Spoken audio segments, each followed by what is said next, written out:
Look how little you are. Look at your still little cheeks. Yeah, man. I'm still so handsome and brown and tanned. Your jaw is so pointy now. Thank you. Yeah. I do like my diet face better than my off-season face. I think it does. Yeah, 100%, man. No one likes the round, beach ball of the head. Yeah. Realize it when it starts to come back too. Where are you? What is this background? Because are you down in Gold Coast now? Yeah, I'm in. We're staying at Hannah's brother's place in Miami. Yeah, Miami's nice. Yeah, so we're just chilling, man. Beach is just over there, so nice walks in the morning. Get your cardio in. Yeah, man, it's good. How you feeling, dead? Yeah, man. We had something to eat after the show, and then like a day and a half later, that full body fatigue's back, and it's just like, oh yeah, it's very short. You feel good for about an hour, and then all of a sudden it's like you're gone. Yeah. You're so depleted that even at one meal is not going to go anywhere near filling you back up. Nah, it just feels good while the blood sugar is high from the meal. Yeah, 100%. So what is the plan? Oh, hang on. Actually, we won't get into the plan. We'll talk about that later. We'll get into all that. Oh, hang on. I just realized I haven't said it to Sam yet. Give me a second.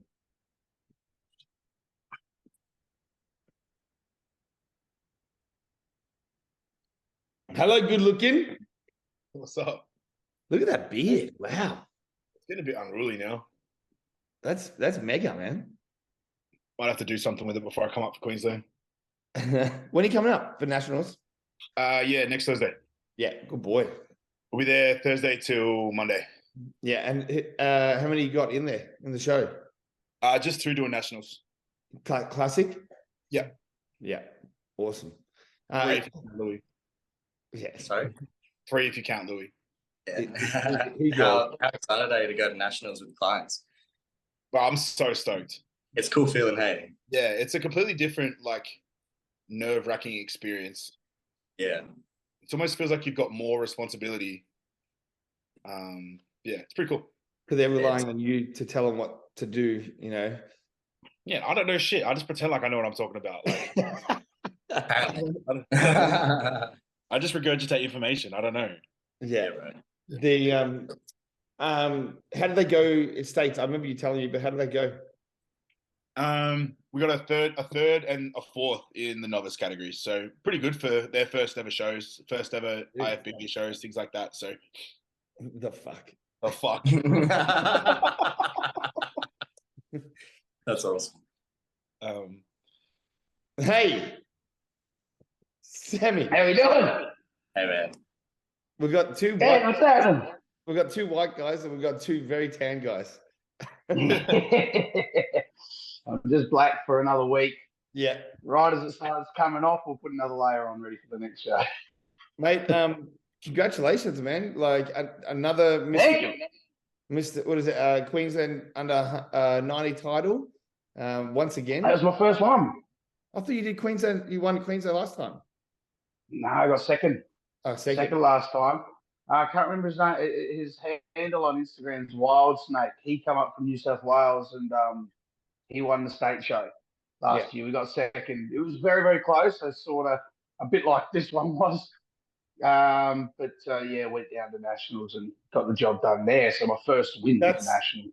That's right. We were talking about this because I did the same thing. That's right. Yeah. And you were like, that's right. Yeah. Yeah, man. So now can you do both this time? Nationals and state? Fuck, it's just what the judges say. It was pretty fucking close. I reckon you can. I reckon you can. Close. I reckon you can. Matty, did you? Yeah, I appreciate that. I mean, you go, Sam. You go. Oh, sorry. I've got my fucking notifications going off. I wasn't sure if it was cutting out. There's another fella from over in Perth as well, who's he looks unreal. He was in the overall against Lucy over in Perth. He's about 89.9 at the moment. He's seasoned. He's been around the block as well, so he knows what he's doing up there. So that's another one to look out for because his shape's unreal and his conditions. So it's a dangerous combination. I mean, you had both of those as well, man. Your shape was crazy good. Your conditioning was, excellent. It'd be a good battle. Yeah, it's going to be great. Yeah, and then Shano, he's got a fire in his belly now because he knows inside himself now that he can win. So he's going for it. The good thing is, I guess, for us is we missed the mark a little bit. We're a little bit off. Well, I say I missed the mark. I overdid the carbs and the carb load, just too much ego, thinking you can handle more and you need more and blah, blah, blah. You're just feeding off of emotion and appetite. So we lost a little bit of sharpness. So we could have been 5% sharper on Saturday just by me actually doing as I was fucking told from my coach. But I spoke to Logan about it, went straight to him and just said, hey, look, here's the go. And he just said, all right, no worries. This is what we're going to do. Let's go yeah, into we will be sharper.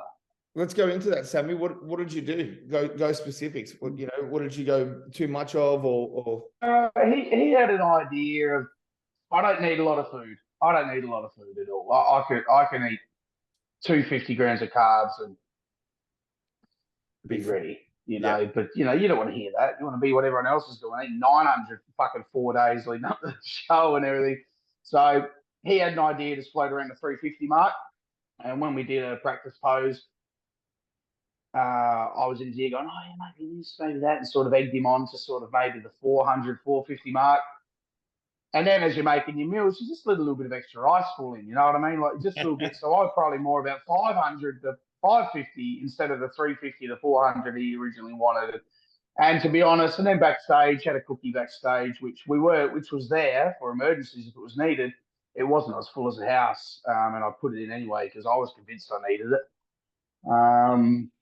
Yeah, so just a few things like that. And next thing you know, you're there, but it looked a day earlier. It looked like all the lines through the hamstrings, the lines in the quads, looks like you drew them with pencil. Where by the time the show comes around, you're just a little bit shallower, and it's just enough to sort of leave the door open for others. Because if you've got the shape, the symmetry, the proportions and flow, like you're winning many categories. But if they can all of a sudden have sharper lines, well, then they can close the gap, and that's exactly what happened. Yeah, Sammy, I did the exactly the same thing with the state show. Logs. I think we both got to get better at listening to our coach. but Logs, exactly. And look, I think everyone does it. Everyone lets a little bit of extra rice fall on the plate. And if it's got to squeeze it, if it's got 10 grams of honey, if it goes to 15, she'll be right. And if you're meant to have 100 grams of banana, but that banana weighs 130, I'll just do the whole banana. Like whatever it is. It's only a piece here, piece there, but it's what our clients do with every meal. And we tell them, we're like, hey, that you do this with every ingredient of every meal. So at the end of the day, you're 600-700 calories a day over what I'm prescribing you. And that's what we get up our clients about. And that's just what we do in the carb load, because we're so fucking hungry, so excited. And we want to be the biggest, leanest version we can be. And we're convinced that more food is the way for that. And it is for some people. Look at what Matty Baker's doing. I mean, that cunt can eat fucking a whole fucking rice field and his fucking glutes will be in. But for me, literally like 250 to 300 grams of carbs, and everything's round and fine, and the lower body's got good, tight, sharp lines on it. So, yeah, look, we'll fix that. I think that's a really important message. Like I even did that from a coaching aspect with both of my clients. We sort of used the VIX as like a trial peak, and I deliberately overdid them just to see how they'd respond, and they both spilled. And I guess I'm probably more of like the Matty Baker side, where I can do 1,000 grams of carbs 3 days leading into a show and still be peeled. That's how my body works. But 95% of people can't do that. And I think we get so caught up in following pros online and their carb ups for shows and things like that. And, those guys are carrying 120, 125 kilos of tissue, and we don't need as much food as they need. And look, they're not being here. He is a big man. They're not being completely open and honest about their whole chemical background as well. That too. We don't know what's going on. We don't know anything. And then look, and then there's some. Samson doesn't need a load on a lot. Yep. You know, he barely eats, round as shit. So like I there like are that. pros out there that know and they can keep the ego in check. And Logan knew it. I knew it. We knew we needed little, but just appetite. Like I said, just excitement, appetite, ego. It's a combination of all them. And like I say, you just need a little bit extra fall on the plate. So that should be right. But when you do that on every meal, now you're 50 or 100 more than what you're fucking planning. So it can be a lot. Hey, Logs. Well, first of all, hey, big fella. Welcome to the podcast. Hey guys, Great. thanks for having me. Can you turn your phone that way, sideways? Yeah. There you go. Now you're big. True widescreen. True widescreen. Yeah. He still doesn't fit in the camera. Logs, we're just chatting about Sammy not following your advice and and eating too much carbs. Yep. From your point of view, when you saw him the next day, what did you think, and what was the game plan after, I guess, Sammy, probably eating probably like, I don't know, 100 grams too much in carbs or whatnot? Yeah, obviously it can be a fine line. The whole last couple of days, he was sort of wanting to put in a little bit more, and I was a little bit hesitant. More so because Sammy's strength in his physique are his details. He has so many finer details, and I just didn't want a chance sort of blurring any of those lines. And it doesn't take much for him just to, get that little bit of water under the skin. Yeah. He's right. The side of the leg looks like it's splintered wood and everything when I'm flat. Like there's a lot of weird shit that moves that you don't see, and it's cool. And he's 100% right. Yeah. It only takes a thin film of water to cover those small splinters. Especially under the lights like we have at the Sleeman Centre. If it was at the plenary or something like that, I reckon those lights are stronger, they penetrate a bit more, and those details still shine through. But I think just the lighting setup at the Sleeman Centre tends, as we probably saw on the weekend, there's people that are in a lot better condition backstage and off stage than it probably shows on stage. So sometimes it's better to err on the side of caution, especially taking the venue and the lights into account, to how hard you push the carbs, sort of thing.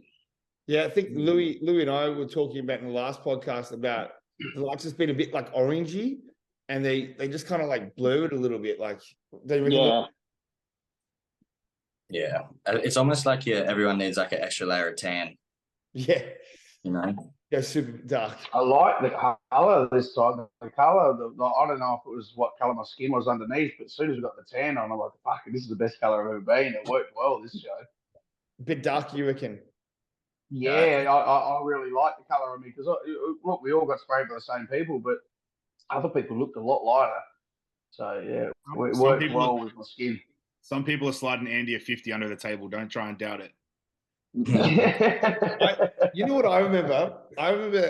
We got our first TAM. I think it was for nationals, I think, and I saw Louis, and Louis basically told me that he got like 2 coats, and I thought to myself, 2 coats. All right. So then I went and I was like, give me extra. And by the end of it, do you remember, Logs? Like I was so dark. You were so dark. It was so dark. But it does help, man. Those orange lights, the darker you are, the better, man. When I got sprayed for nationals last year, I actually got 4 coats over like 3 days. Cheeky devil. It was like, well, me and you, Adam, we're not exactly the darkest 2 guys going around. So no. We don't have Louise. So yeah, I got, and then I've also got my tattoos to take into consideration as well. So I always prefer to err on like the darker side of the tan. Yeah, I remember looking at some photos and I was like a good 2-3 shades darker than some people I was competing against. Yeah, I remember, I think it was your chest tattoo, but I basically didn't even know you had that, and then it was only later on, I think I seen you at the World Gym, and I was like, oh, fuck, I didn't even know you had that. Yeah. because when you got that many tans on, you can't see anything. Louis, how does that all sort of compare to you? You know, what did you do with your load up, and how did you do it? We didn't actually do anything super drastic for the stage show, which was good. We did just we just put carbs back in over the course of the week, mostly just to mitigate fatigue and like get rid of some of that feeling before you got to perform on the weekend. But so I think I did 3 days at 500, then tapered off to just maintenance at around 300 carbs, and just did that into the show and just cruise through. Yeah, that's not that much for you, is it? You've done higher than that before, haven't you? I have, but I'm someone I can feel really quick. Like if I have a refeed day, I'll look elite within the day, but then after that, the water kind of starts to accumulate on my physique. So I think, and Ross and I have spoken about it, I think we're going to do like maybe more of a shorter window of that bump, because I really don't need much. I just need to like pretty much inject some fucking carbs, soak it up real quick, and then go. So that's pretty much what we're going to do this time, I imagine. So did you load for the States? Did you load like on the Monday, Tuesday thing, or more towards the end of the week? Yeah, Monday to Wednesday, and just put the fullness back in, and then what did you do for the rest? Just maintained it and just held it. Yeah, like 200 to 300. Yeah. What about you, Sammy? What we just started, I think. What day was the show? Saturday. I think we did Thursday. We started about lunchtime. Okay. And then Friday was a full day. And then like big brekkie Saturday morning. Okay. Yeah. What's your brekkie choice? What do you do? Logs, what did you tell them to do? I don't remember. I had 9 people that all do something different. So these had some chicken, rice, eggs on a bit of sourdough. Actually, so for anyone who doesn't realize, Logan coaches me as well. And I always tell anyone I talk to about Logan, I always say the best thing about Logan is he doesn't just give you one size fit thing. Like he doesn't have one, this is your meal plan. This is what I'll give it to every single client, like he works with you and he works, everyone's a bit different. He works with you. So that's what I always say about Logan. So when you said that, I was like, no surprise. You got 9 people, 9 different programs. 9 different breakfasts. I expect you to remember every detail, Logs, of everyone. So just a little bit of chicken, like less than 100 grams, I think. But then I think there's 400 rice, 2 eggs, and 1 bit of sourdough. Yep. That sounds delicious. Fucking unreal. It's a fucking breakfast. It's pretty contrasting, obviously, listening to the two of you talk about your carb ups. Like Louis, you kind of front loaded a little bit, and Sam, by the sounds of things, you kind of backloaded a little bit. Logan, do you want to talk us through your thought processes on both the positives and negatives? Do you find it's more individually specific, or do you have a pretty general rule of the way you like to carb guys up? No, like as Adam said before, I treat everybody very different. So Adam, I think 8 or 9 athletes on the weekend or all the time. It's very just individual specific, and it depends as well. If we've got a show back to back, if we've got the next week, you might have a 6-day turnaround. Obviously, if we've got 2 weeks, we can push things a little bit more. But yeah, I've done it all, and that's my coaching style. Like I do what fits the individual, as we've learned over that 20 weeks, or hopefully a year or 2, and not just a prep, and apply that to whatever we think is going to work best for that individual. I had athletes that were on like close to 3 days of 1,000 carbs a day in that show, and others that posted in on a couple of hundred. So it's just different for everybody. Yeah, I remember looking at reality, looking at everything, and knowing what we know. That's pretty much what we're going to do with me. It's just going to be maybe 3 to 4 days, but low carb, and just sort of not really do any sort of loading at all. Just sort of have enough, like Lou was saying, enough to sort of mitigate some fatigue, and that's actually when my body looks its best. So we'll just come in with that. I definitely reckon it's the most common thing that you see in bodybuilding, that you've done such a big prep, you've gotten so lean, and then too many times you hear about people spilling over. Like they just have too much, you know. And I think with myself, with Logan, definitely had a bit too many carbs in the state show. I was a bit watery, and in the nationals, which I won, we went in there so much flatter, like literally like one carb meal, that was it, and it was so much more effective. And I think a lot of people can learn, like, just don't go overboard on the carbs. Like, you've done all the hard work leading up to this point. Don't blow it the day or 2 days before, you know. Yeah, that's it, 100%.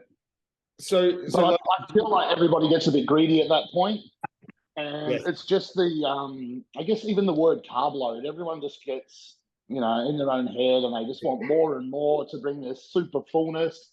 And really, it's just, yeah, like we say, mitigating that fatigue, and then just topping up the tank a little bit.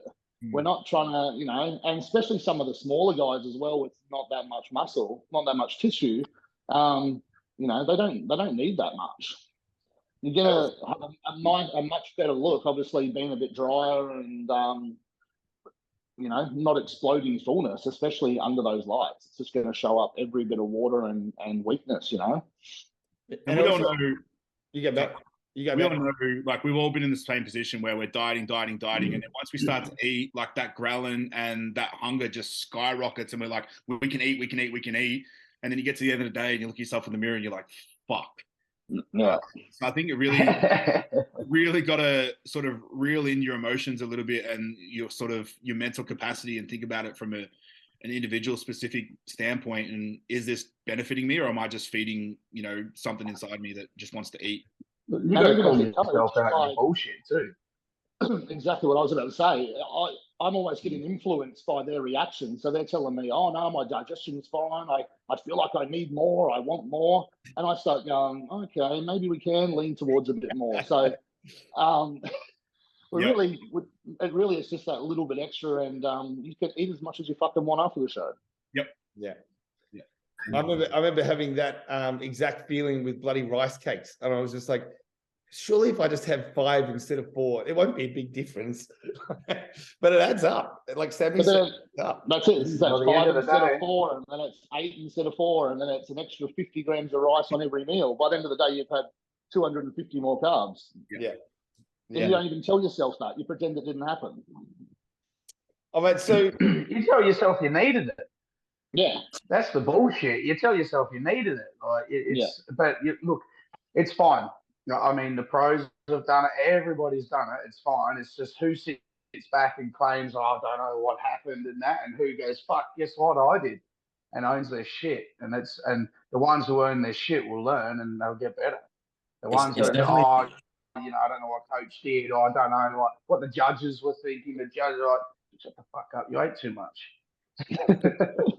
I think it's definitely something that, you know, the more seasoned you become, the easier it is to deal with stuff like that. Because a lot of time, the reason you are fucking up like that is because you've never been exposed to that before. So when it's happening, you're completely, you know, at effect of that, rather than being able to, like, you know, do it for 10 years and go, okay, when I start this carb load, I'm going to want to eat more, and I'm going to need to not, and just continue to, you know? Yeah, absolutely. So Louis Louis, really good here. It looking amazing. I'll zoom in so you guys can see. Louis, go through what you thought of your physique. Obviously, Mike, Big Mike won here. Looked fantastic. What did you think of your physique? What do you think you're going to try and better for the nationals? Talk about your experience, you know, up there for states. All right. I think I look dope. I don't give a fuck. I think I look awesome. Yeah, for nationals, it's just going to be a matter of just pulling in a little bit tighter. Like, we didn't do anything stupid, didn't fuck with water or anything like that. There's every single tool for the job is still on the table. So, you know, I'm pretty confident that with an extra however many days of work it is, plus, you know, buying ourselves a few extra days, you know, with the peaking process being shorter, I don't see why I couldn't close the gap, because, man, I'm the most balanced dude up there, so I don't see why I couldn't do it. Yeah, I mean, I was there. I was screaming out for you, Louis, and I've got you on the videos. I can hear you. Man, like it was a battle, man. It was absolute battle. Like, Mike, congratulations to him, but it was not a walk in the park. Like, he didn't win easily. You were absolutely fighting him for it. So when you look at the structure, the symmetry, and just the overall flow of your physique, it just looks crazy, man. Look at the freaking waist and lats here. It's incredible, man. This lineup, like, just looking, this could be an overall. Like, I this agree. is one of the most impressive top 3 classes at a state show that I've probably ever seen in my life, to be honest with you. I agree. The top 6 was good. The whole top 6. Yeah. And this isn't a nationals class. This is a state show weight class, and all 3 guys were, in my opinion. Yeah. Yeah. No, I 100% agree. Yeah, there was a lot of good guys across the whole show. Yeah.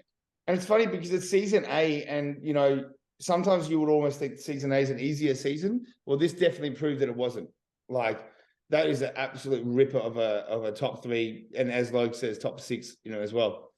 It's pretty contrasting. I don't think it's any secret or untoward to say that the shows that we've seen so far probably haven't been as deep or as impressive as we sort of hoped from some shows.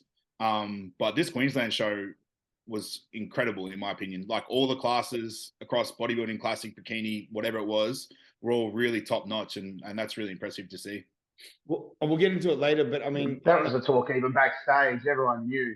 Everyone was just saying, "Well, there's a lot of good guys here." Yeah. Like, yeah. Jesus Christ. 100% agree. I mean, even if you look at the other classes, like you said, Matty, like Morgan in the bikini, Amy in the figure, like these physiques that they brought from season A, insane. Yeah. Like, really, really impressive. I wouldn't be surprised if, like, Queensland take out majority of the nationals. I really wouldn't be surprised. Yeah. So Louis, game plan get a little bit tighter. When you look at what you look like on stage here, how do you compare that to when we competed against each other last year, and improvements that you made?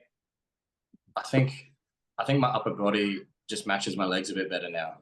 Like, I'm a fair bit heavier, but I think it looks better. Yeah, so I mean, you're wide. If I can just get that film of water off, because I got one. If I just get that film of water off, that'll be fucking sweet. Because I'm in way better shape than people think. Like, people are looking at the stuff online, but if you're there, it's completely different. And we all been there, and we all saw the lights. Like, it's washes you out a bit. But I think come nationals, I don't see why I can't. I will be better. I know that I will be better. There you go. You heard it here first. Yeah. And whilst actually no, we'll go to Sammy. Where's Sammy boy? Shit, where is he? Fuck knows. Look for the shortcut. There we go. There's a short man. Look at it in the middle. Look how happy he is. That's such a happy man. Yeah. I'm always happy. So I have not seen, I think, what was it in the end? 4 rounds? Did you go 4 rounds in the end of posing? I don't know, but we were like, I think we did a really good job on stage to make it look like we were having fun, because when we got off stage, we weren't good. We weren't good. He walked off and fucking he's leaning on Andy for tan, and she's telling him off. I was bent over a big box just trying to fucking breathe. Oh yeah, it took us 10 minutes plus just to get our shit back together. Yeah, I mean, so like, I was front and center when I was watching, and the thing about Shane, the thing that you cannot take away from him is just how wide he is. Like, when he opens up in front, he looks like he can fly, like those wings. His clavicle width. Yeah. For someone who's only about 2 inches taller than me, he's about 2 inches fucking wider across. Like, it's phenomenal. So really, really impressive. But then I've got to say, Sammy, when you come to those side shots, right, I reckon you won both of them straight away, right? The side chest and the side tricep, like, fantastic from the side. And then also from the back, right, when you go into maybe not the lat spread because he's so wide, but like a rear double bicep, like your detail in your back is phenomenal. Really, really good. And that's what I've been saying. Yeah, I think that's where sort of some people get a bit confused. Like when they say conditioning, it's not just glutes, and I think that's the big fucking thing people need to be reminded of. Like there's an entire head to toe. It's head to toe conditioning, and my upper back and my hamstrings were good, and my glutes have never had lines in them. They had some this time, so it's the best they've been, and we're going to get obviously a little bit sharper. But people sort of focus on 8 inches of the back and look at the glutes, and if whoever's got the leanest butt cheeks is apparently the most shredded. But yeah, that's one of my secret weapons is definitely the rear double is a good shot because the back detail, the hamstrings, again, they'll be sharper this time, and the glutes will be a little bit tighter as well. We'll get that film of water off downstairs. Just from not eating so many carbs like Logan tells you not to. 100%. I'm not going to sit here and argue with anyone. I'm the one who brought it up. Shit. You've got to wear it. Logs, you've coached Sammy now, is it 2 years? Yeah, 2 years, yeah. 2 years, yeah. And so we did 2017. We did. What improvements do you see in his physique here? And he looked fantastic, but what improvements do you see? And how did you make him look so good? Well, yeah, he's up another 3 kilos, I believe, in a year, and slightly leaner. So, I mean, that's massive gains in a year. And he's just brought so much more balance to his physique. He's brought his chest up. His adductors are super thick now. So I think just the overall balance compared to last time as well. His back's a lot better now. Just everything's growing in general, as you can see, and it's just created more balance and less weaknesses. Where did you see his weaknesses in like the last show? A year ago? Yeah. More so his back thickness, his lat thickness, and chest. So he's brought them up a lot. Yep. More muscle in the glutes, which is then translating into better lines as well. A lot of posterior chain stuff. Yep. And is that what you've been sort of doing while in training, like really focusing on those particular things? Is any Sammy, you could maybe ask, like, is any Sammy looks after a lot of his own training. He's definitely been training that way to bring those areas up. I do one, so back twice a week, and one is specifically a lat day, and one is specifically for thickness. Chest twice a week. So I might only do 3 exercises and only 2 working sets on each. So I found that if I wanted to try and increase my volume on chest after 6 working sets, I was losing strength. And so then I just used more shoulders and arms, which is obviously the problem from when I was younger. That's why they also developed, and I was struggling with chest. So I'm like, I'll keep it lower to where I can do 6 hard out sets as strong as possible. And then, but do that twice a week. So now I'm getting 12 heavy, like controlled chest sets a week, rather than just a chest day that has more volume in it. So I split that over. And the 2 back days in particular, and the same thing with the legs, 1 hammy day, 1 quad day. So it's a 6-day cycle. I only train 5 days a week. It just sort of rotates around. Shoulders and arms, I just sort of tickle a little bit in with everything else because they don't need a lot. They just need to sit still while that chest and back catch up. I'm interested in, you said that you do kind of more like a lat day and then a row day. How do you split that up? One's on lats and one's no. Sorry, what exercises did you do for that? For lats, I like the 45-degree lat pull down. Like that targets a lot. I like some sort. So I just target angles. So something straight above the head, something at 45, and something horizontal in front of me. So as long as I contain those 3 movements, and then I'll do some sort of pullover. So for me, the yeah, the 45-degree row. I like either the single arm cable row for lats or the one we use. We just use a hammer strength, the plate loaded machine sits back, that digs in lats quite a lot. Yeah, the cable pullover, just a standard cable pullover for me works a lot too. I've tried laying on the bench with a dumbbell and I don't, not worth it. And the pullover machines, I think I'm too short for. So yeah, and then the same thing I do with mid traps is just about the angles. I pull at something at 45, something at horizontal, and something at 45 pulling up as well. And you said so whether that's a low row, bent over row, or seated row, but everything will be then targeting just the travel path of the elbow to make sure that there it's sort of 90 degrees. And then I do a move on the pec deck, which is called a power pose. And so that's very unique, very, very different. I believe that the last 18 months I've been using that has really changed my whole entire look of my back. So everything else is obviously building mass.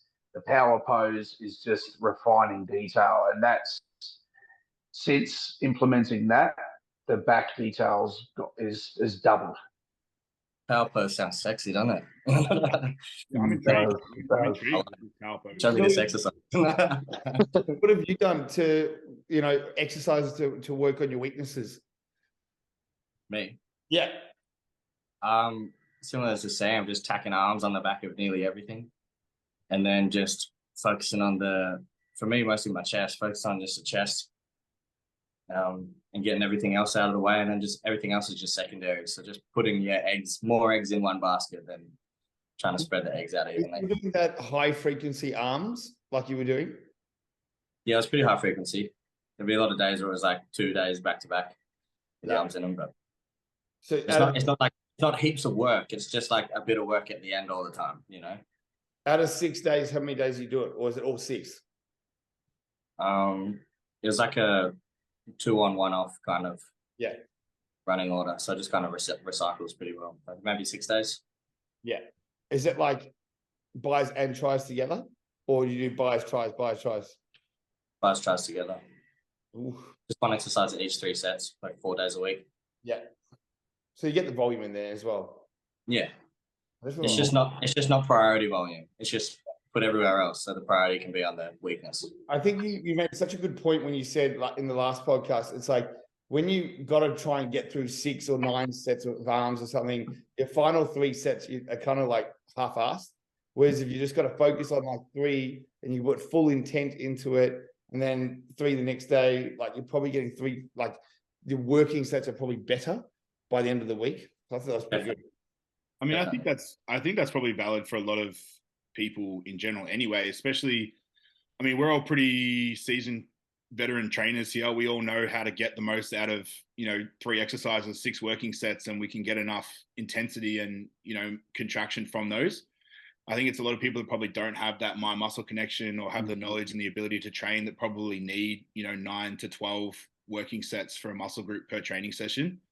But it definitely shows the difference between people that can connect and people that can't connect, because if they're hitting decent weight for reps on their, their 4th and 5th exercise on a muscle group, kind of makes you question how they did the first 2 or 3 exercises. Yeah. I don't even know how to get sometimes a second working set on something. You just put so much in that first one. Yeah. Obviously not now, weak as piss, but yeah, in the off season, like, you put so much in that first one, and you might pick up a weight thinking you were going to get it 12 and you're doing it 16, 17, 18. You just don't stop until you're done. And I think that's the other thing too, is you tell people like, 10 to 12 reps, they just stop at 10 to 12. And it's like, you could have got 20. Like, if you accidentally pick up too light, go until you're done. Yeah. Fuck 12. There's no science in 12 or 13 or 14. Just go. Just do what Arnold said. Go until it hurts, and then do 5 more. Then get involved. Yeah, basically. If you can, if you've got good gym partners, you get to about that sort of 2, 3, 4 off the end, and they'll get it out of you. 100%. I think we all know the feeling of being like, 4 or 2 weeks out from a competition, and just the mental fatigue, the physical fatigue. It's just so full on, and like training sort of struggles a little bit. How have you gone the last couple of weeks, Sammy, with your training? you been able to get through your sessions at the same intensity, or has it dropped back a bit, or how are you feeling? Pretty fucking, in comparison to other seasons, this is leaps and bounds ahead. Like, I normally lose strength, especially pressing strength, like 12 weeks out, and then coming in your last 6 weeks where you really become zombie. I'm lifting nothing. This prep here, like, there's days where I'm still just lifting exactly the same, doing it. Like, I might be a little bit more fucked afterwards, and I move slowly in between sets and that, but yeah, like the training itself has actually been really quite good. That's great. And Louis, for you? Yeah, and mental, like, different. Everything's good. Like, this is very different. I can't pinpoint one thing. Like, maybe it's being settled in my home and having familiar surroundings. Me and Logan have trained a lot this prep. It's probably having him around, you know. There's a lot that's obviously combining in, but this prep's been very fucking good. Yeah, no complaints. It's good. Not why your coach is online anyway. Look, I've had days where you think you're gonna die. We've all had them. If you don't have those days, if you don't have those days, you're not prepping hard enough. You start to get a bit worried. You're like, all right, do I need to ring someone? I'm not good, but there was entire periods where I felt like that. This, I've had like one of those a week. You know, the last 7 weeks, like, you get 1 day a week where you just body shuts the fuck down. Yeah, but that's not bad. Like, if that's, and then you might have 3 or 4 days where you're hurting real bad, but you find a way through. And then there's a couple of days a week where you almost feel normal. Like, yeah, it's been pretty fucking good. I think Logan, in sort of, you know, the Australian bodybuilding, is known to get his clients just peeled, like so freaking lean. And I remember Logan saying to me, like, you know, you got to get flat to get lean. You know, you can't be full of carbs, you know, on heaps of calories. You're just not going to get super lean. It's got to hurt. It's got to bloody hurt, you know. And Louis, how what about you, mate? How's your training now? Bro, my training was sick. I was hitting PBs all the way up until we came to the coast, and I stopped tracking. You know, really? Which is, yeah, but I didn't give a fuck this season when I trained. I didn't care. I'd literally go into the gym. Please, Lord, give me the strength to get through this session, give it everything I got, and go home and die. That was it every session. So that was good. You know, I knew that I didn't want to lose like an ounce of the new muscle I put on, because I put on so much, you know, in the 6 months or between seasons. Like, I put on so much. So I didn't want to lose any of it. So I knew that training had to be at the forefront. So I just prioritized training over everything. And, you know, it worked. I'd get up, I'd do my fasted stuff, I'd eat 2 meals, and then midday, before I get too tired, I'd go and train. And it was good. I'm hitting PBs on everything all the way up until we came to the coast, where I'm not tracking anymore. I'm kind of, you know, like, you know what it's like. You get to the show and it stops being training and it becomes like exercising, you know. So we're there now. So I'm not too fussed, but training A1, the whole prep A1, even on all the fucking just fish and asparagus life, you know. Yeah. What's your philosophy, Logan? You're someone that a lot of people really respect from a coaching aspect, and also as an athlete yourself, you've been very successful.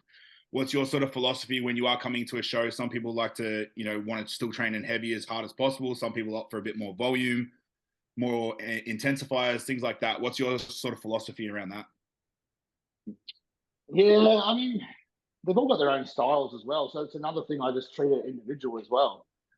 Some people, depending on what jobs they have and things like that, obviously build more fatigue.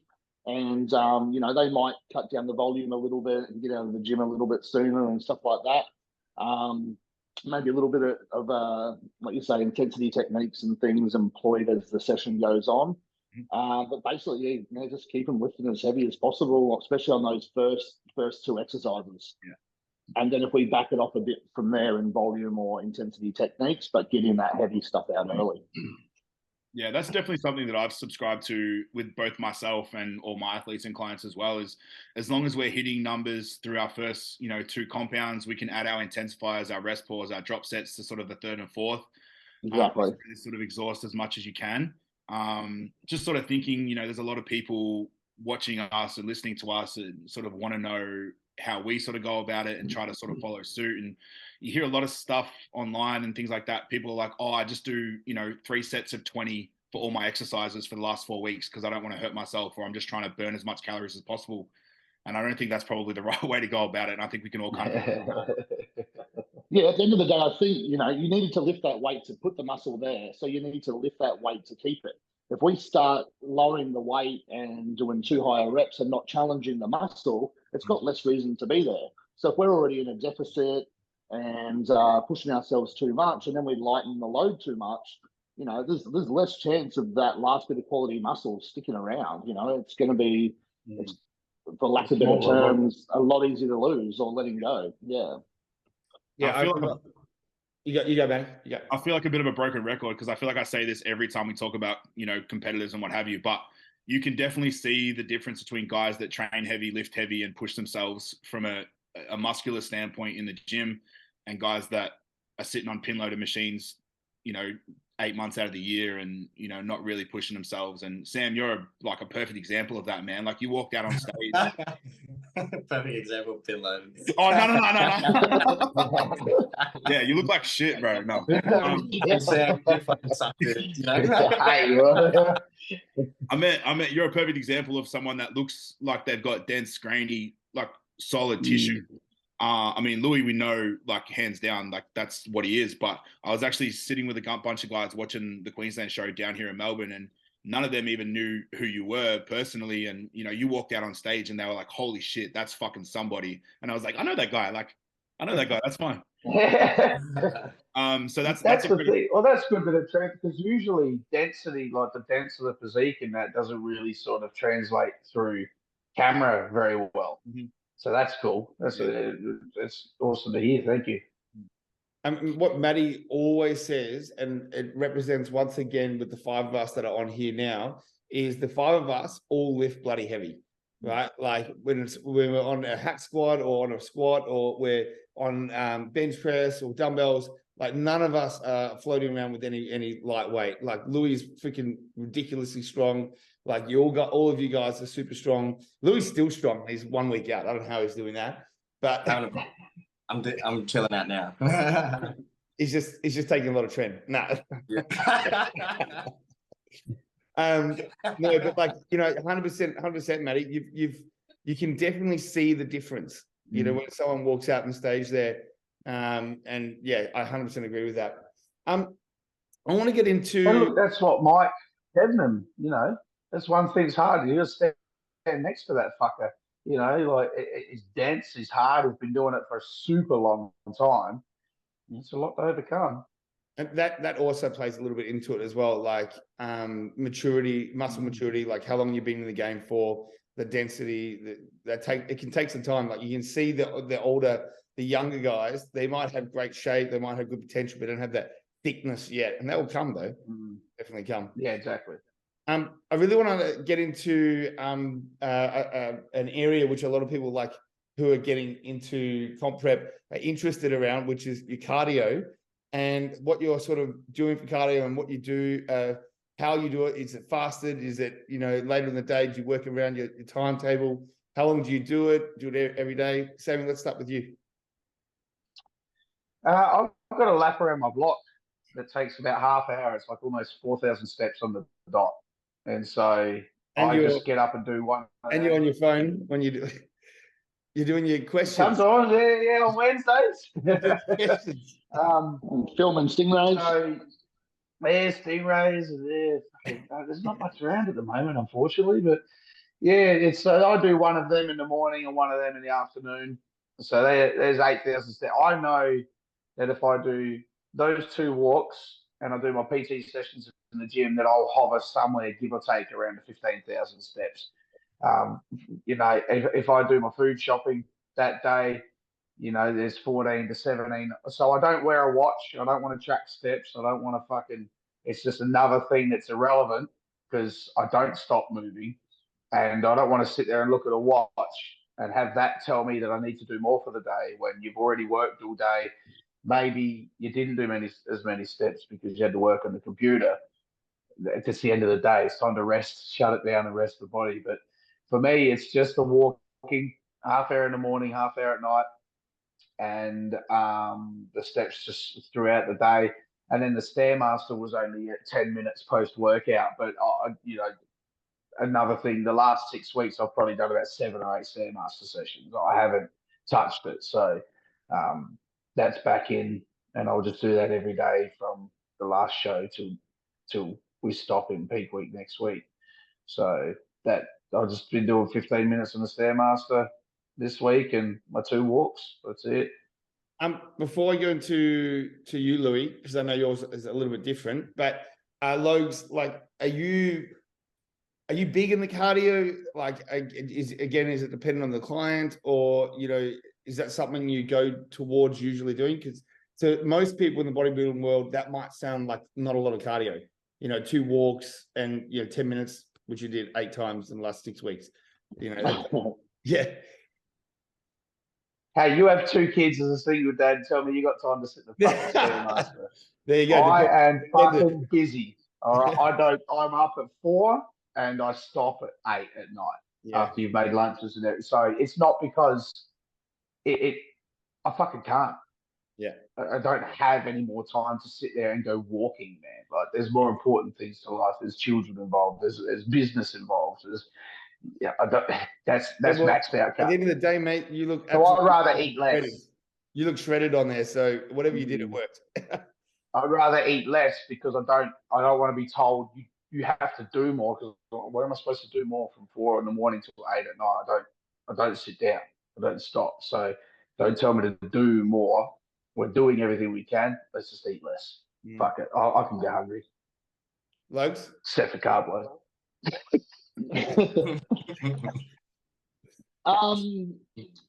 Again, we're going to come back to the same word. It's individual for everybody. Yeah. But Hey, stop asking this guy questions, eh? You said political. I'm a big believer in fasted cardio and stuff still. So most of my clients, unless it means missing out on sleep, will still do fasted cardio, usually 30 to 40 minutes. I don't like doing too much more than that, or you start to get a bit too fatigued for the rest of the day. And most of them will still do no cardio on leg days, or they'll do it later on. I try to keep them fresh on definitely quad days, especially because most people need to bring up their legs. I myself, I do a lot of cardio, but I find I'm very cardio responsive. Whereas I drop the calories, it doesn't seem to make as much difference. So myself, when I'm getting ready, which hasn't been for a while, I might do cardio 3 times a day, but just in smaller spells. We'll be getting soon, though. We'll see.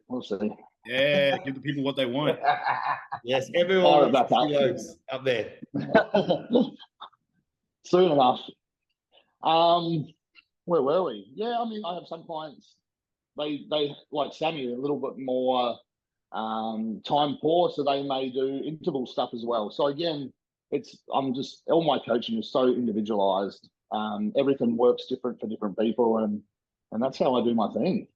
Even if that's the wrong answer, like, it's true. You talk to him about his clients, and literally everyone's doing different shit. Every single one of them. It's crazy. It's good. That's a testament to quality coaching right there. 100%. Yeah, I just I feel like I've got a great eye for everything. I've been in the game for 23 years now, I guess, and I feel like I'm just good at the finer details, whether it's the nutrition or just really, that's where my clients really get the benefit of working with me in person. And that's why I still do it in person. Like, I could transfer my whole business online, but I don't enjoy it as much, and I feel like you don't get quite as much out of your athletes.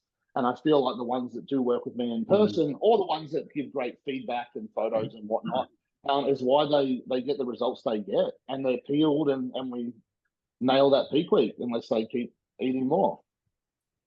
Can we just have a look at this?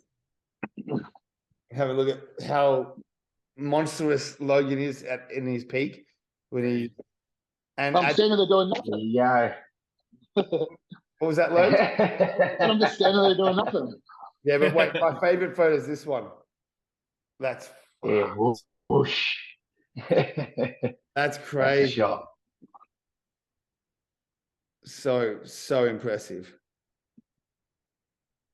And that was my condition 4 weeks out from the Arnold. So when these people are like, "Oh, I'm peaking for in a week or 2 weeks," like, yeah, I could have been slightly sharper in the glutes there, but that's 4 weeks out. You know what I mean? Like, we always treat it like, I don't give a shit if when nationals is or what's next. You bring it to the fucking first show. You know what I mean? Which is these guys who aren't even seasoned are going, "Oh, I'm saving it for nationals." Yeah, fuck, that term fucks me off. How do I get out of this? I mean, if you can get that shredded and hold that sort of fullness yourself, you know, then there's a lot of trust in you to be able to do that to other people, I reckon. And you see so many of your clients do the same as well.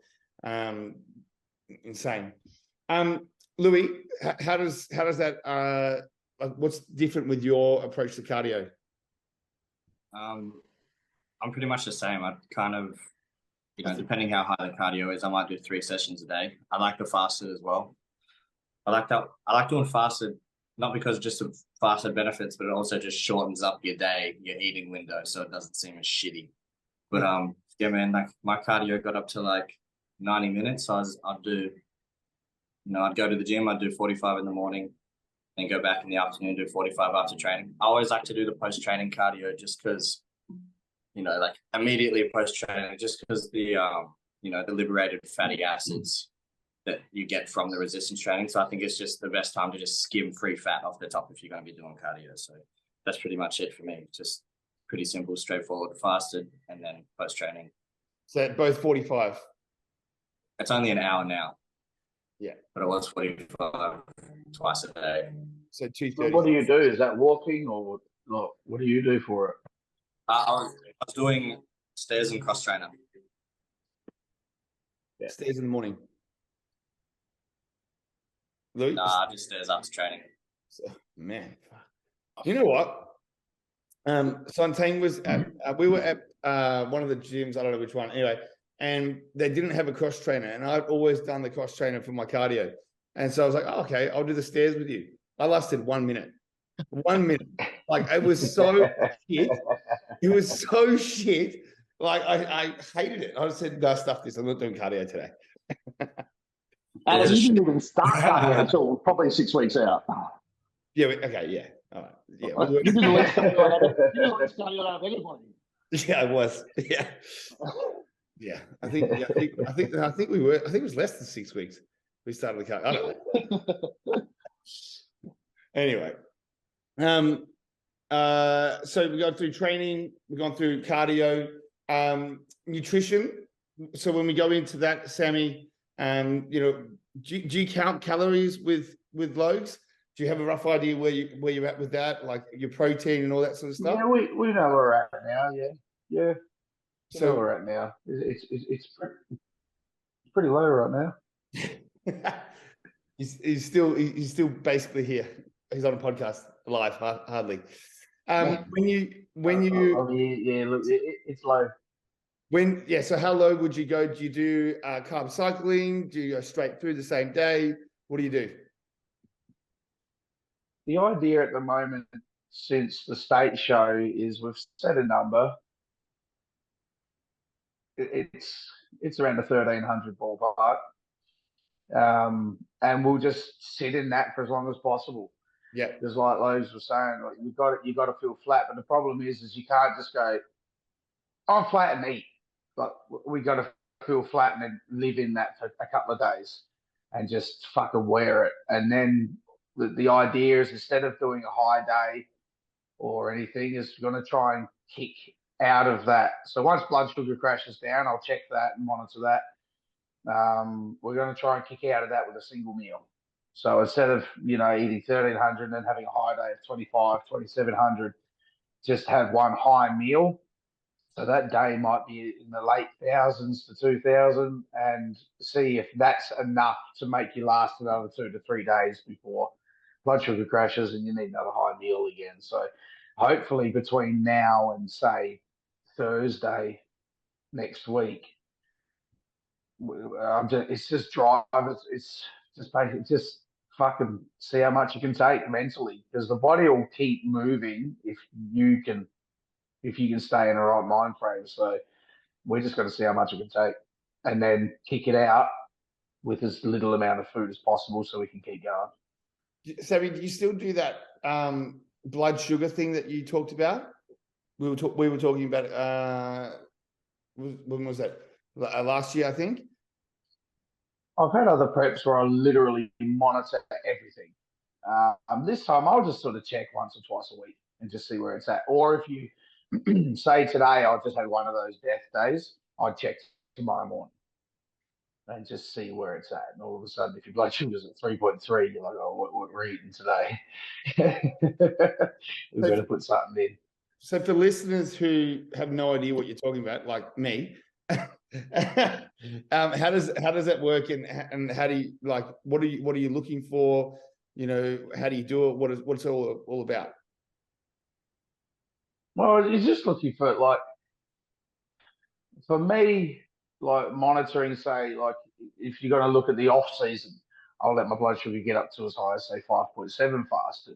If you start continuously waking up in 6 or more, you're eating too much food and you're no longer utilizing it to grow muscle. Well, the same thing goes dieting down, but in reverse. If you're going to sit there and you can go down to 4.2, 4, 4.0 even, and you'll feel flat and feel tired, but you look, there's still sugars present in your blood. Like, you can still function. It's all mental from that point. You're just hungry and tired and whingy. So I use the data to go, no, you're actually still fine. We can drive this. And then when all of a sudden you have a death day, and then you check your blood sugar tomorrow morning fasted, yeah, it's at 3.3, 3.5, something like that. You go, okay, now my body is telling me I'm about to stop. This is not me whinging that I'm hungry or whinging that I'm tired.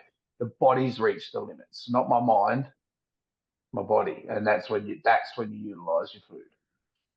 That's when I like to utilize food, because I want to make sure that when we're flat, we're flat. Yeah. And then it's like, all right, we've utilized all the fat burning we can now. And another one is you sort of cross-reference that with your body temperature as well. And if you're starting to drop too low between, say, 36.4, then your thyroid's starting to slow down as well. So that's starting to get accustomed to the low calories, and there's too much going on. Put some food back in, capture your blood sugars back at a normal level, get your body temperature back up so you know your thyroid's firing where it's supposed to be, and then drive it back down from there. Logan, is this something that you help him with, or is this something more that Sammy does himself? No, he's pretty good on there, just doing it himself. Yeah. And would you use that approach with? But he keeps me filled in at all times. Obviously, like we've said, I see him every day at the gym, so we've got that. We're lucky we've got it. We talk about stuff nearly every day, and then we train together sometimes a couple of times a week. So we're always keeping on top of our bases. Mm-hmm. That's the thing. We didn't start high days until about 8 weeks out, because, again, if I wanted to whinge that I was hungry and tired, that they would have gone in from 23 weeks out, have a cheat meal every week and everything. It's like, no, drive it until it needs it. And we're covered in body fat. So if you're feeling flat and that, your body goes, oh, sweet, this idiot's not eating enough. I'll just pull some from here, pull some from there, get that body fat down. Yeah. You know, like actually put the body into a point where you make it work. That's interesting. I'd never heard about it before. You know, you mentioned it to me, Sammy, the other day. Louis, what about you with nutrition? Bro, it's just 300 barramundi and greens 4 times a day. That's it. What do you mean? Yeah. What nutrition? What nutrition? Malnutrition. So did you? Yeah. Have you started that? You know, for the last sort of week, this last week. What were you doing before States? I was doing that too. I've been doing that for a fucking minute. I know the feeling, bro. Yeah, man. Digging the hill. Whitefish and asparagus life is something different. Bro, everyone thinks I'm cooked because I eat that tinned asparagus, but I don't give a shit. I think it's easy to eat. It's mushy as. It's like somebody already chewed the shit. You know? Fuck that. Never It's just a tried bit it. stinky, isn't it? And then you do a little bit of pink salt and a drizzle of mustard, and it's like a gourmet meal. That's a gourmet motherfucking meal, player. Mustard's the secret, man. Mustard's the secret in Mustard's the prep, secret. man. A little bit of that Mustard. goes a long way. Mustard or hot sauce is the go. Logs, tell us about when you did your prep, because I know how long did you go basically 0 carbs for? Like a long time. I think it was six days at the end, yeah, before I loaded. I thought it was longer than that. Rookie numbers. No, but I was either 0 or, trace carbs or 80 grams a day, where we'd put in, 100 grams of sweet potato 3 or 4 times sort of thing. And then there'd be occasional high day of 550. You know what? I reckon, other podcasts like, Fuad's podcast and stuff, which is so insightful. It's great to learn from and stuff like that. But these guys are just at a whole new level, right? I think other people might listen to the way, they carb load or anything like that. And it's like, well, or the gear that they might take and stuff like that. It's like, we are not the size of them. We do not need as much carbs as them. We load up like they are. And that's it as well. Like, obviously, 1,300 calories is quite low, but Sammy operates fine on that. I had other guys that didn't go under 250 grams of carbs, pretty much. So, but they were guys that were then carb loading on, they had 800, 1,000 gram days. So, I'm going to say it again. It's all individual. That's the title of this podcast. It's all individual. You're going to make a shirt. It's all individual. Yeah, can't remember where I was at. Yeah. All right, just I before think it's mental too. Like I said, I know I'm maxed out for time in the day, and if that's where we got to go, then that's where we got to go. And doing that 13, I'll find a way to keep busy. Sammy doing that 1,300. For context, he's just done 2 high days and a comp day where he's eaten plenty after the comp. So it's not like he's done 1,300 for 6 days and then had one little more bit of carb. He's had 3 days of carbs, a meal off, and of good stuff, not dirty stuff. And then he's bringing that to get us as flat as possible, as fast as we can, so then we can get dry and get flat again before we implement any more carbs. But that's exactly.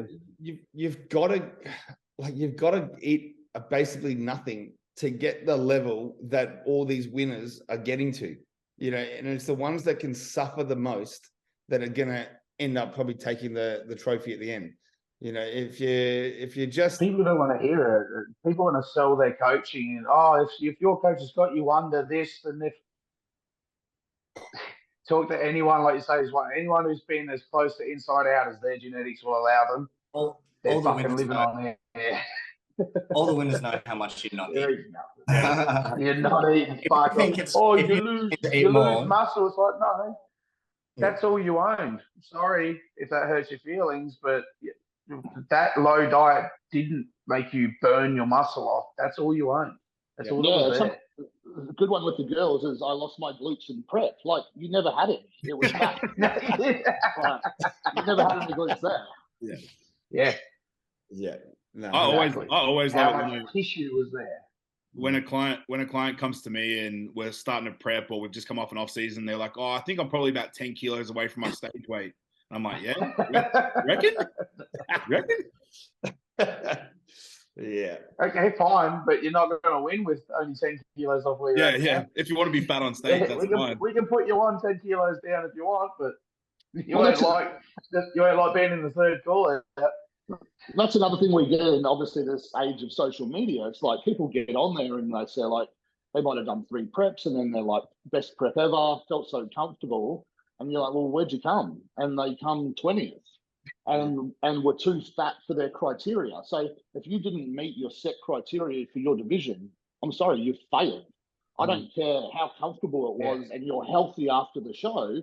If you didn't get lean enough for your said division, then you failed. That sounds like body is comfortable though, you know? Yes. Yeah. You're looking for, you're in the wrong fucking place. Yeah. I love that. I Yeah. love that you said that, Logan, But because they're celebrating it as a success that they felt healthy in prep. Where if you didn't get the desired result, we can't all win. But if you didn't get the desired result in the criteria of your division, whether it be bodybuilding, bikini, wellness, then you failed. I'm sorry.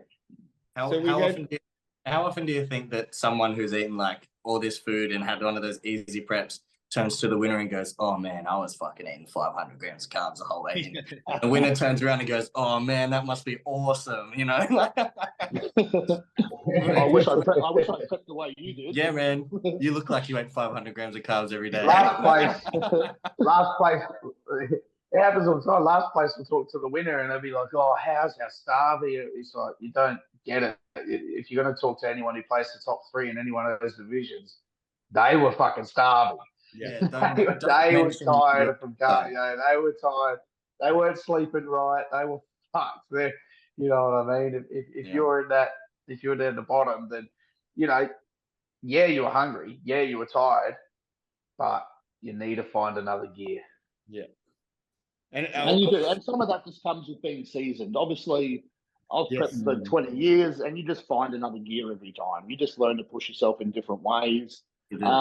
I think the biggest thing for myself, even, and with some competitors, and you've got to, and being a good coach, is you've got to know when to pull back. Though you can't just go 0 carbs forever. Like you've got to know when to rest and when to, put in those extra carbs or fats or whatever it may be. Sometimes it can be that detrimental that you'll push yourself through anything that actually then brings a worse look. So Wait, I've actually had that happen before. A few years ago, the bridge between the 2 shows went straight back to the no carbs and that. And my weight actually, I was like, all right, time to die. Let's fucking get it. And my weight actually started to go up and the look got way worse. Yeah, more inflammation, hold water. Yeah, absolutely. Yeah. Yeah, well, I remember what you're saying there, Logs, exactly happened to me because we were pushing really hard and then I flattened out so much that my legs started to almost disappear in a way. And it was then to Logan's advice that we go, all right, we need to put some carbs in now. And it's like you said, you need to know when. This is why you got to get a coach, right?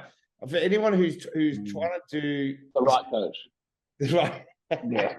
If anyone who's trying to do a bodybuilding prep and prepping themselves, just don't. Go get a coach to look over you. Okay, sorry, Matty. I know you did it yourself. Yeah, I've done it too. And well, I believe I beat you. Did I return my pro card or? I prepped myself a million times. I'm talking to our listeners, Matty. Not everyone is as good as you, mate. I did one prep where I didn't let myself sit down. If I was to sit down in front of the TV, I would be on a bike pedaling. Yeah. And I would go blood sugar. I was a mess. I never sat down for 20 weeks because I was so fixated on shredded glutes. And I think I got second at Arnold's or whatever, but I probably could have won if I just had a fucking rest. I got so fixated on having shredded glutes that I ruined the rest of my physique. Yeah, I was peeled, but I couldn't fill up and bring it back in time. So again, you've got to know when to rest and implement the recovery and things as well. Like I start training 7 days a week at the end of a prep. Again, that was 4 years ago and my mindset's changed. But I would do more and more and more and more instead of taking a rest. Like when my clients now never train 3 days in a row. So they will have a rest on that 4th day because you just can't keep pushing to full capacity 4, 5, 6 days a week. So next thing, I'd be training Sunday and I would just go to shit. I would get leaner, but I would probably lose as much tissue pushing that condition as well. So now I think the biggest thing, and it's good, everyone talks a lot more about recovery, but it's just when to implement that stuff and reading people how far they go till they have that rest. And everybody's different again. Individually specific. Yep, you got it.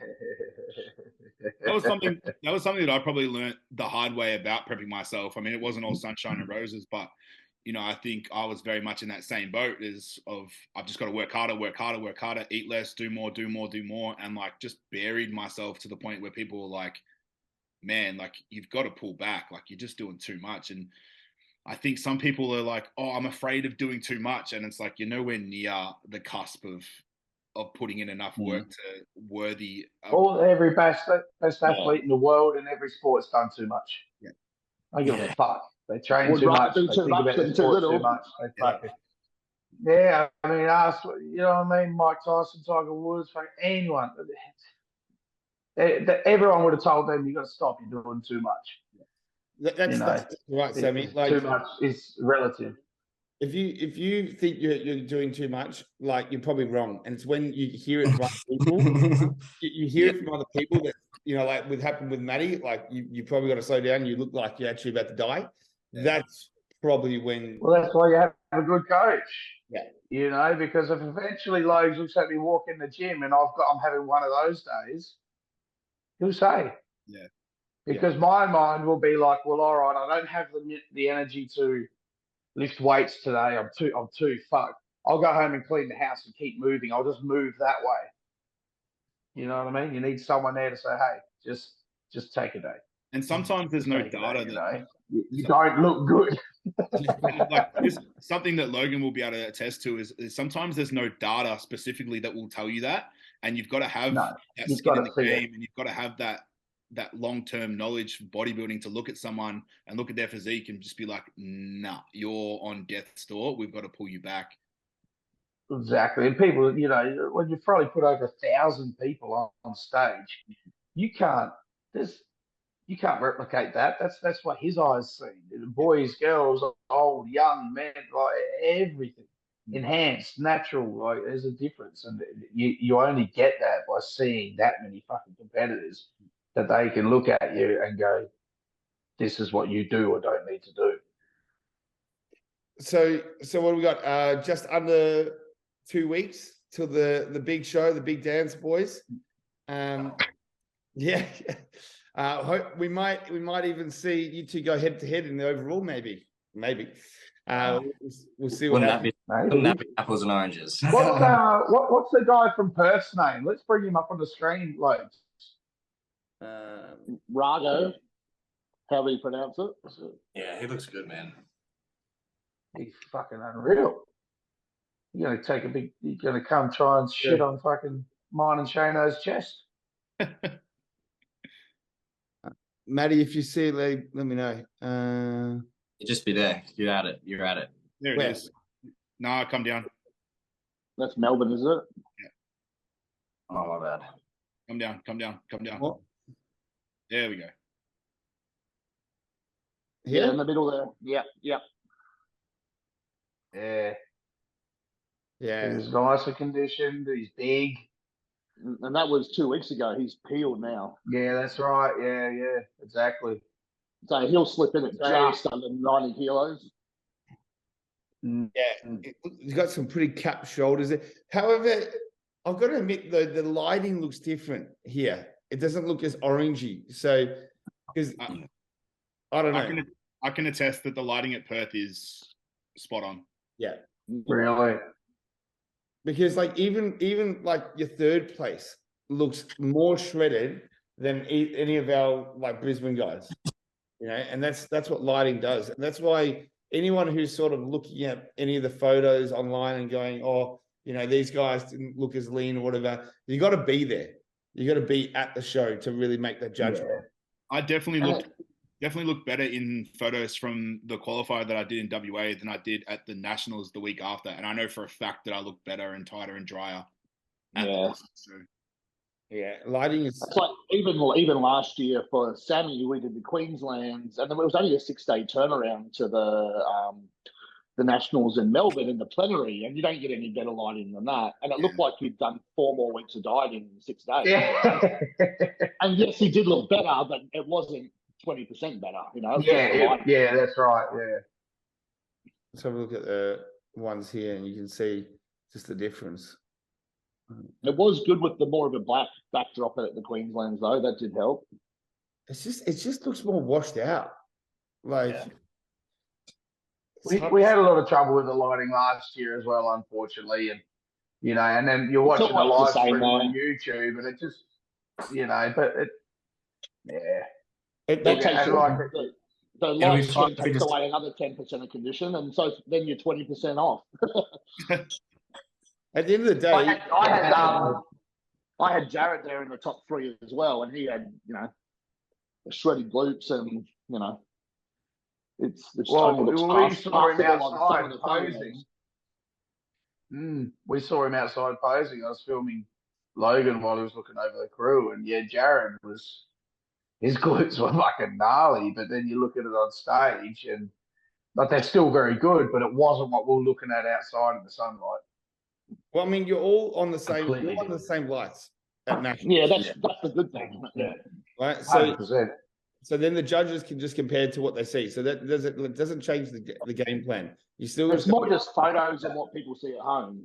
yes. Yeah, it's not for the people there could see the movement and the skin and everything for all of us. There wasn't a problem with anyone getting compliments on the conditioning for anyone who was there. It's outsiders looking in, watching on YouTube or seeing the photos go up online. They're not sure.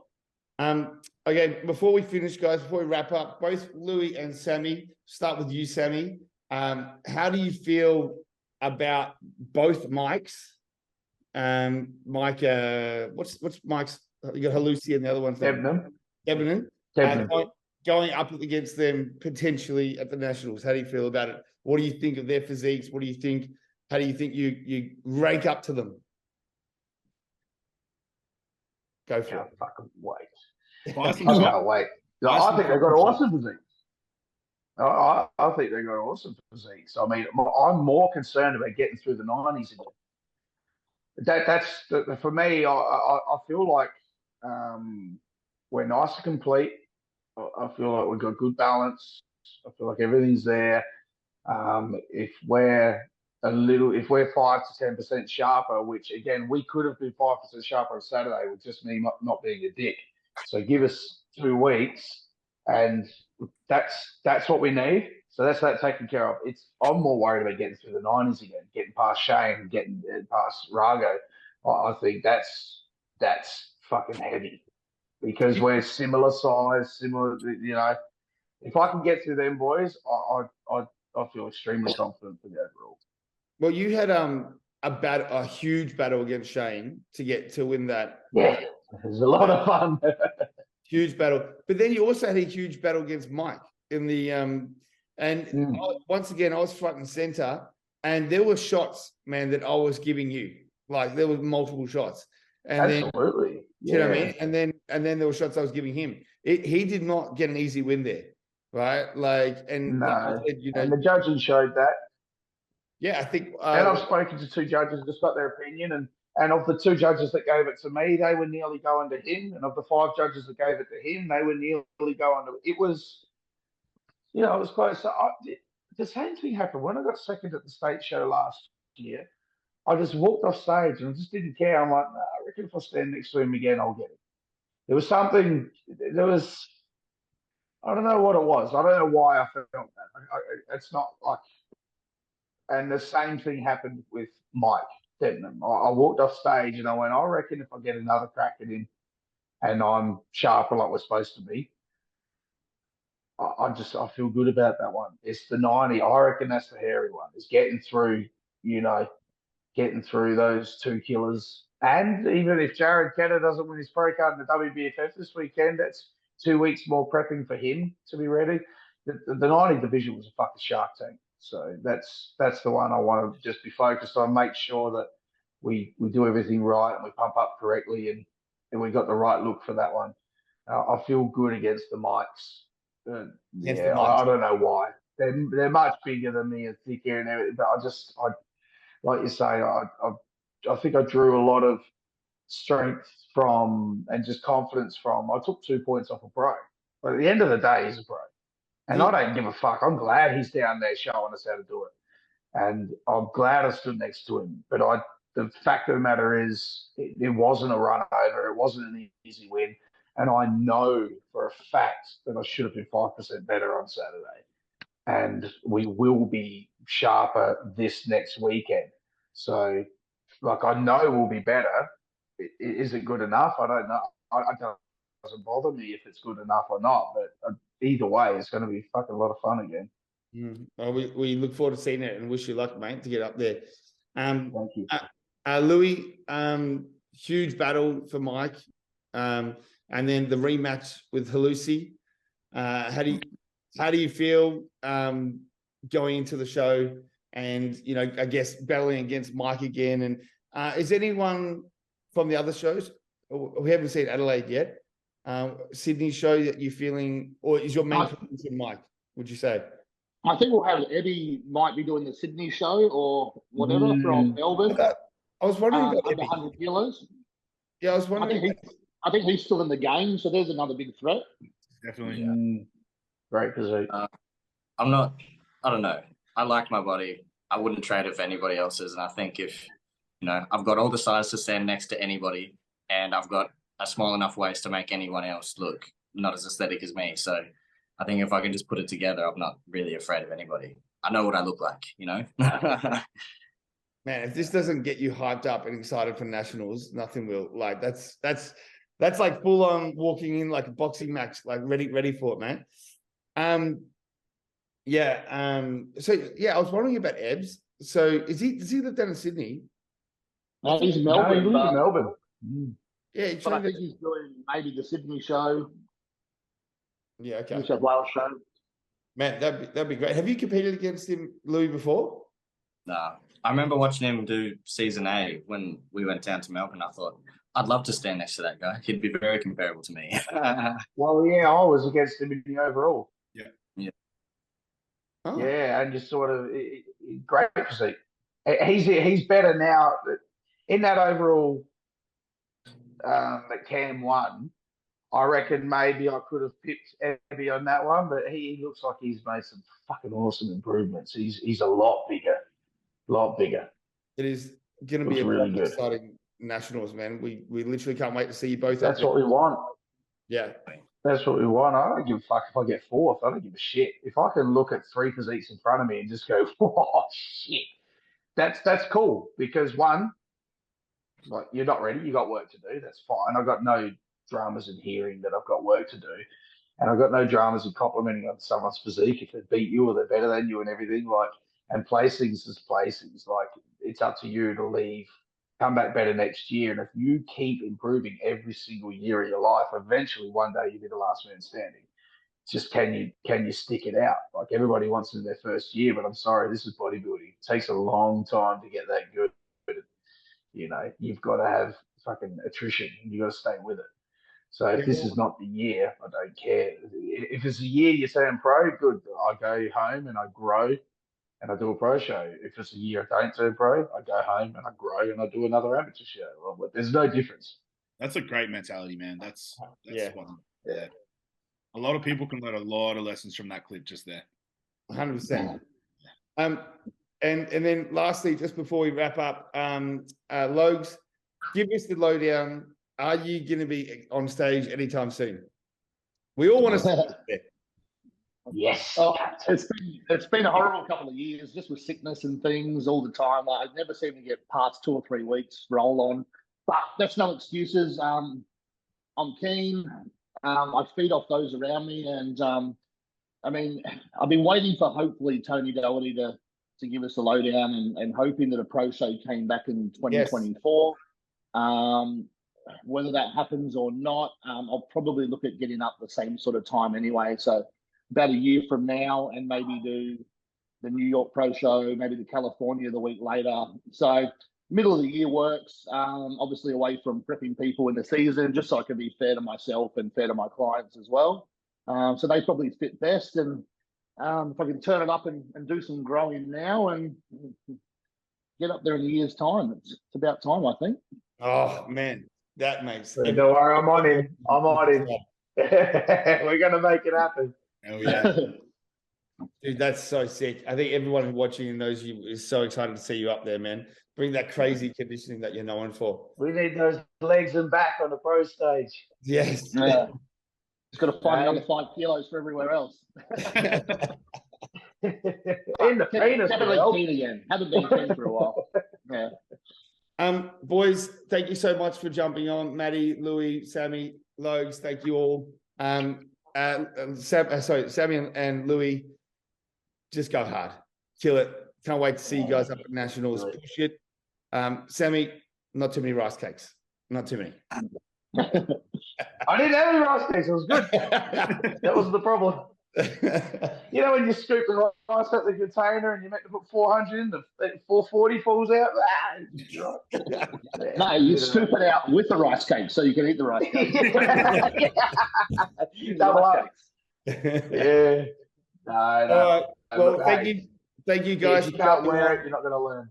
It's great to have you guys part of our podcast. And I think we've learned so much from that, what you were saying. Thanks for jumping on, and we'll see you on the next episode. Great. Thank you. Thanks for having us. See you guys. Thank you. Bye. Pro League Director for Australia. And if you're not watching Oz Amateurs, then you're really missing out. So tune in and stay tuned.